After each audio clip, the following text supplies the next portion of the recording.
Olá, prezados, tudo bem?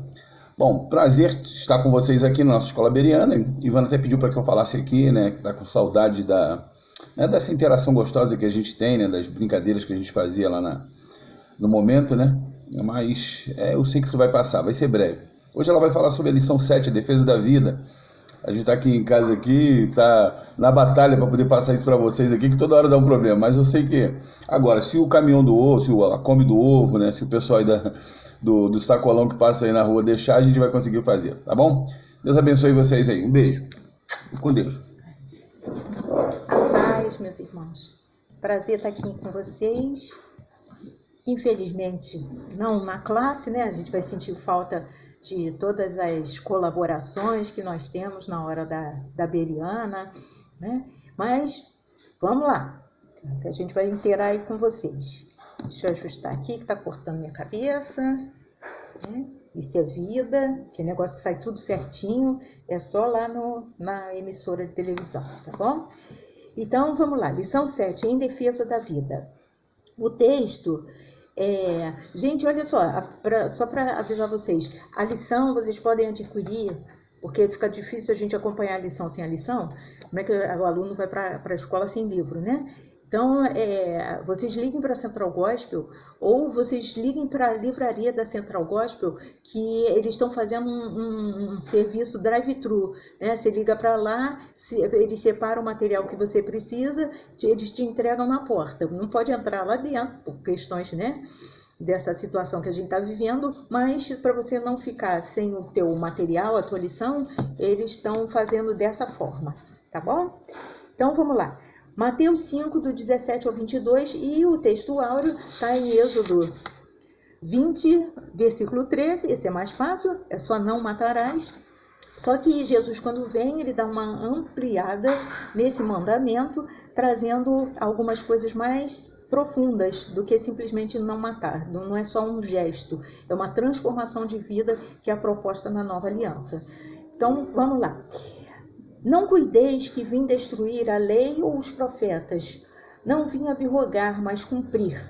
Porque em verdade vos digo que até que o céu e a terra passem, nem um jota ou um tio se omitirá da lei, sem que tudo seja cumprido. Qualquer, pois, que violar um desses menores mandamentos e assim ensinar aos homens, será chamado menor no reino dos céus. Aquele, porém, que os cumprir e ensinar, será chamado grande no reino dos céus. Porque vos digo que se a vossa justiça não exceder a dos escribas e fariseus, de modo nenhum entrareis no reino dos céus. Ouvistes o que foi dito aos antigos, não matarás, mas qualquer que matar será réu de juízo. Eu, porém, vos digo que qualquer que sem motivo, sem colerizar contra seu irmão, será réu de juízo, e qualquer que chamar a seu irmão de raca, será réu do sinédrio, e qualquer que lhe chamar de louco, será réu do fogo do inferno. Ou seja, não basta não matar. Tem todo um procedimento interno que tem que acontecer conosco. O que a nova aliança propõe não é somente uma atitude e ponto. É uma transformação de vida para que o nosso caráter seja moldado ao caráter de Deus. E a gente venha poder refletir a sua glória, que não é somente com uma atitude externa, é uma transformação interna. E quando a gente vê essa questão, né, de defesa da vida, a gente vai vendo que são mandamentos. Eu aprendi o seguinte, que existem leis fundamentais e leis secundárias. As leis fundamentais, elas não têm para onde correr. É aquilo e ponto final. E você tem que cumprir e a pena aplicada ela é maior do que uma lei secundária. E os 10 mandamentos são leis fundamentais que a gente precisa observar para poder cumprir. E com relação à vida, nós entendemos que o direito à vida, ele é garantido pela Bíblia, no 6º mandamento, ele é garantido pela Constituição, no artigo 5º, pela Constituição do país, e ele também é garantido pelo artigo 3º da Declaração Universal dos Direitos dos Homens. Ou seja, existe muita preocupação com relação ao nosso trato com a outra pessoa, para que a gente não venha transgredir a norma. Porque depois do que o homem pecou e a nossa natureza decaída, existem muitos sentimentos complicados aqui dentro do ser humano, e um desses, muitas vezes, a gente tem vontade de acabar com a vida do outro, porque ele está me incomodando e seria mais fácil para a minha vida se ele não estivesse ali. E com relação à preservação da vida, que a gente tem todas essas leis para nos trazer regras e normas de conduta na hora da gente poder se relacionar com um outro ser humano. E a questão da morte, ela é, na verdade, algo bem complicado.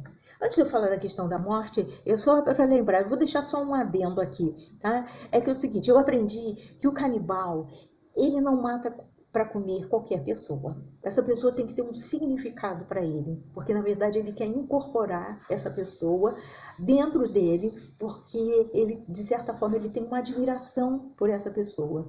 E às vezes as pessoas que incomodam mais são aquelas que a gente vive mais de perto e elas têm um significado importante para a gente. Tamanha a dificuldade de relacionamento, em vez da gente expressar o amor, a gente acaba expressando a raiva, né, com relação a alguém que vem apontar para a gente alguma falha nossa. Porque na hora do relacionamento o que fica difícil é você lidar com as suas limitações e com a do outro. E a falta de entendimento sobre algumas coisas, a atitude ela fica um pouco coerente. Mas a lição vem falar, né, com relação primeiro a palavra introdutória, ele vai falar sobre o 6º mandamento, e eu com relação depois ele vai falar sobre os assassinatos da Bíblia, que vem logo em seguida a questão de Caim e Abel, foi por uma inveja do outro, né, que Caim vai lá e mata o seu irmão, porque apontava para ele alguma falha, e por inveja, e eu digo que a tua oferta, às vezes, ela pode incomodar alguém, né? O modo como você vive, a forma como você serve a Deus, a forma como você vive no seu dia a dia, pode incomodar alguém, e alguém pode querer acabar com isso, porque, na verdade, está apontando para a sua própria falha. E a gente vem pensar, né, com relação, o que nesses dias então de pandemia, com relação à morte. Tem pessoas que às vezes elas têm tanto medo da morte que elas não gostam nem de falar nesse assunto. Mas quando a gente vem falar sobre morte, na verdade a gente não sabe muito bem o que acontece lá do outro lado, mas é um momento que a gente precisa fazer uma reflexão sobre a nossa própria vida. Como é que eu estou vivendo a minha vida e que forma eu quero levar essa vida para que quando chegue nesse tempo, porque eu tenho um limite, a morte ela aponta para mim a minha limitação, que eu não sou imortal, né? Eu sou um sujeito que morre e eu tenho um limite. Aponta para mim a minha humanidade e a minha fragilidade. E eu preciso pensar sobre isso, de algo que me põe uma barreira para que eu dê continuidade e que eu não posso todas as coisas.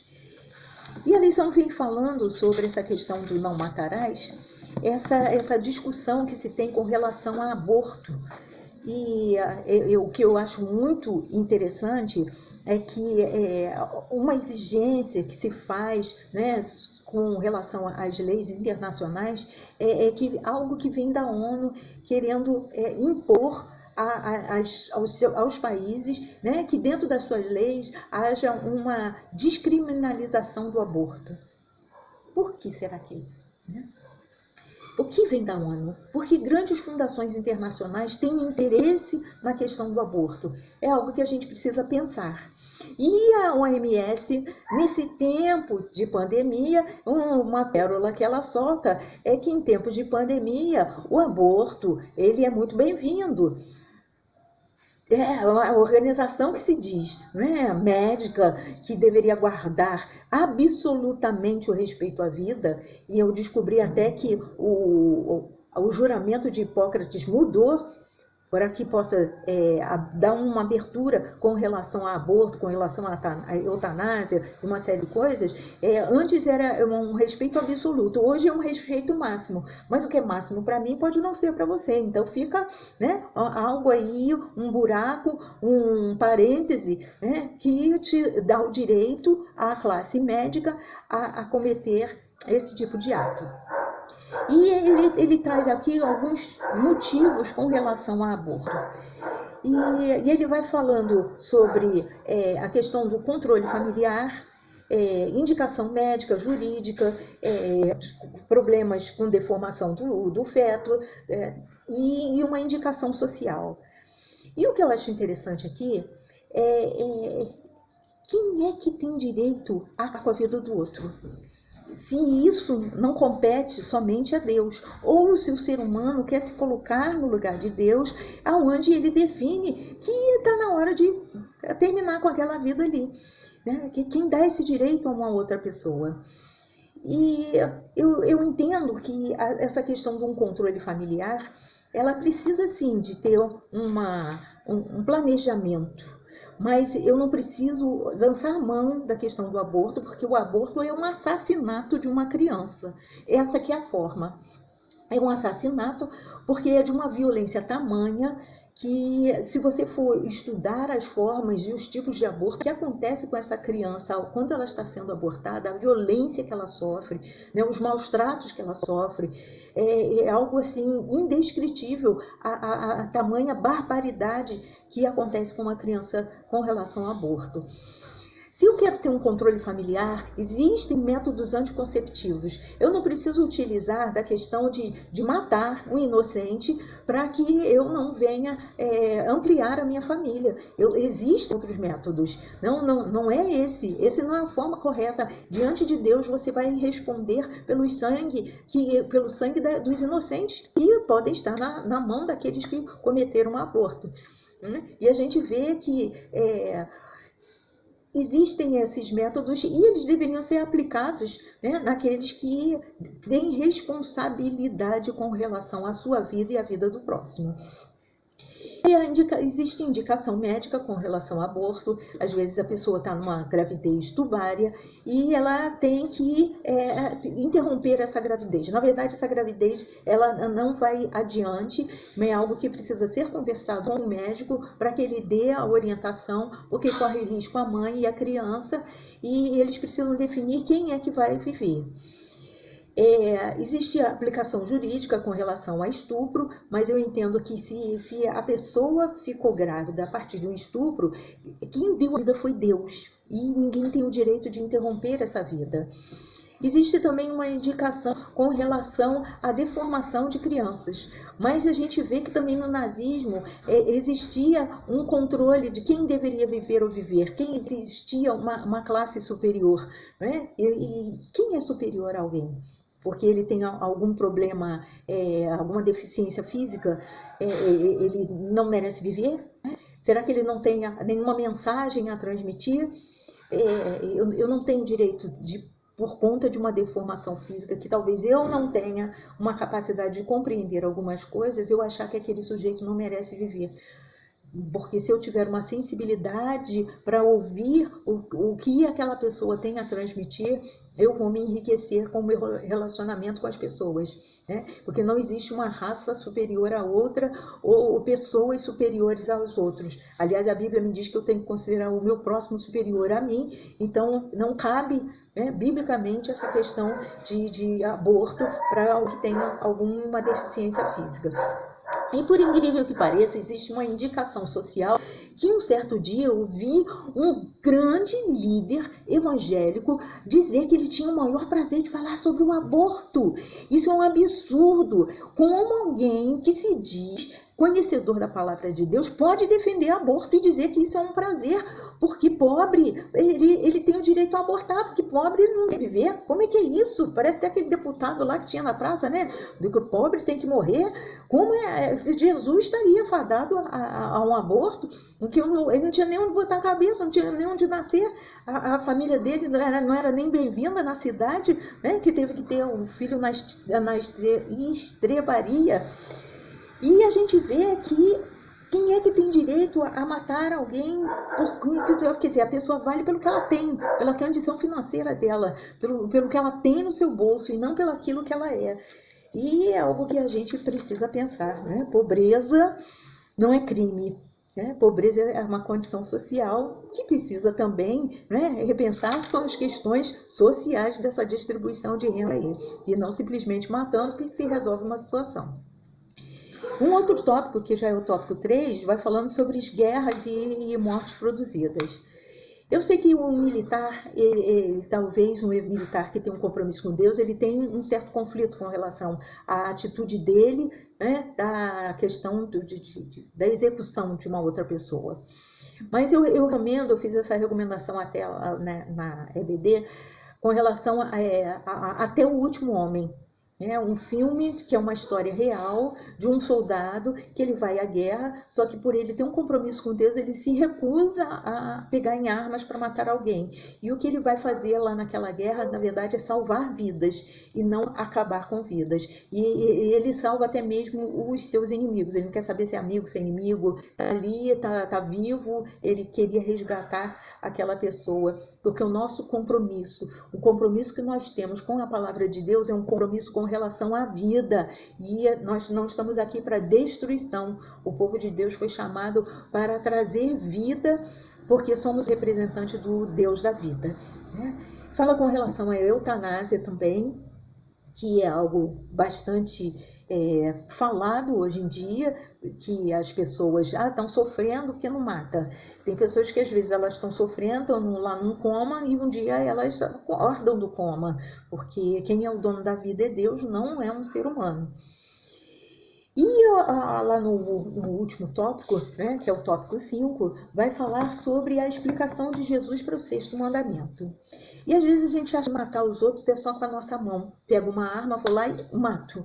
Mas o que Jesus veio tratar aqui é algo mais profundo, que ele fala de outras formas de matar. E tem pessoas que às vezes falam essa frase, né, quando elas são agredidas, quando elas são vitimizadas por alguém, né, quando elas se tornam alvo de uma palavra, talvez, de uma atitude de uma outra pessoa, alguém que ficou ferido com relação ao outro, ele diz assim: fulano morreu para mim. Eu não matei ele de verdade com as minhas mãos, mas eu matei ele dentro do meu coração. Eu me torno indiferente àquela pessoa, e às vezes o cristão fica até mais fácil, né? Fala assim: não, eu não odeio, não, eu simplesmente ignoro. Mas se eu estou ignorando, aquela pessoa morreu para mim, eu matei aquela pessoa. E o meu coração virou um cemitério. E eu estou um cemitério ambulante porque estou carregando uma pessoa morta dentro de mim. E nós temos que ter um manancial de vida dentro do nosso coração. E não um cemitério onde eu coloco pessoas que um dia me feriram e eu vou matando uma a uma, achando que eu vou responder isso em algum momento diante de Deus. Porque a questão do perdão, ela é tão profunda que diz que se eu for levar uma oferta no altar, se alguém tem um problema comigo, ou se eu tenho um problema com alguém, eu tenho que largar aquela oferta, me resolver com a outra pessoa, para que eu possa apresentar uma oferta ao Senhor e ser agradável e Ele aceite. Porque Caim também apresentou uma oferta ao Senhor, mas Deus não recebeu. Então, que tipo de oferta eu estou apresentando a Deus? É uma oferta das minhas mãos ou uma oferta que vem do meu coração, aonde eu entrei no altar do sacrifício e quem morreu fui eu. Eu não tenho que matar os outros, quem tem que matar sou eu, a minha natureza humana, as minhas convicções, o pecado que habita em mim, isso que precisa morrer, e não o outro, porque o que eu vou dar conta é da minha vida, não da vida dos outros, né?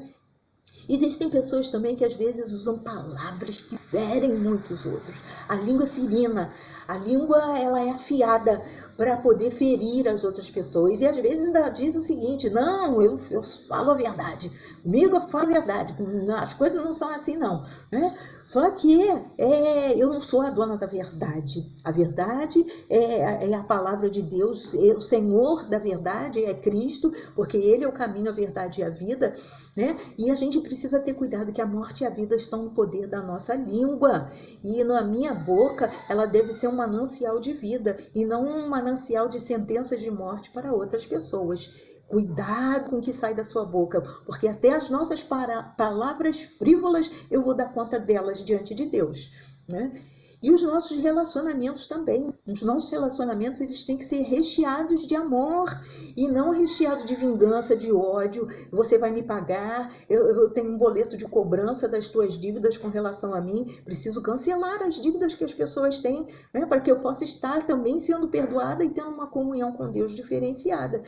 Porque, afinal de contas, o verdadeiro culto, qual é esse que eu presto a Deus? Né? Com um coração cheio de mágoa, de ressentimento, de coisas que não agradam ao Senhor. E na conclusão aqui, né, a gente precisa ter uma reflexão desse sexto mandamento, que, na verdade, até mesmo para esses tempos de pandemia, cabe muito. Cabe muito. Quando eu estava estudando essa lição, né, a palavra que veio ao meu coração foi aquela de Ezequiel, em que Deus mostra um vale de ossos sequíssimos e ele diz para Ezequiel: profetiza a vida. E eu acho que a gente está num tempo em que nós precisamos profetizar vida. Vida às nações, vida às pessoas, vida que vem do trono do Senhor. E Deus é um Deus da vida, Jesus é o autor da vida, Ele é a própria vida. E o Espírito Santo faz jorrar em nós um manancial de vida. Então nós somos representantes dessa vida, da vida que vem de Deus. E eu preciso, assim como Ezequiel, não proferir palavras de morte, não estar representando a morte, e eu preciso estar aqui profetizando vida nesse tempo de pandemia, nesse tempo de aflição, nesse tempo de angústia, nesse tempo de desesperança, em que as pessoas estão muitas vezes atordoadas. Nós somos um representante do Senhor aqui nessa terra. E que a gente possa ter no nosso coração: eu preciso estar num posicionamento em defesa da vida, e não um posicionamento em que eu saia ferindo pessoas, brigando com pessoas, mas que eu possa levar Cristo às pessoas através da minha vida, que eu possa refletir a glória de Deus e abençoar pessoas, e que elas possam ter a sua vida abundante através daquilo que eu represento, né? Então, assim como Ezequiel, vamos profetizar a vida, porque o vale dos ossos secos se transformou num vale de vida, e que a gente possa ver a vida refletida através das nossas ações. Então, que Deus abençoe, que Deus ajude, e que em breve a gente possa estar junto na nossa sala da Beriana, para a gente poder discutir isso entre nós, os irmãos, e não somente uma pessoa trazendo essa reflexão, mas que Deus possa te abençoar e que você possa ser também um defensor de vida nesses tempos tão difíceis. Fiquem na paz.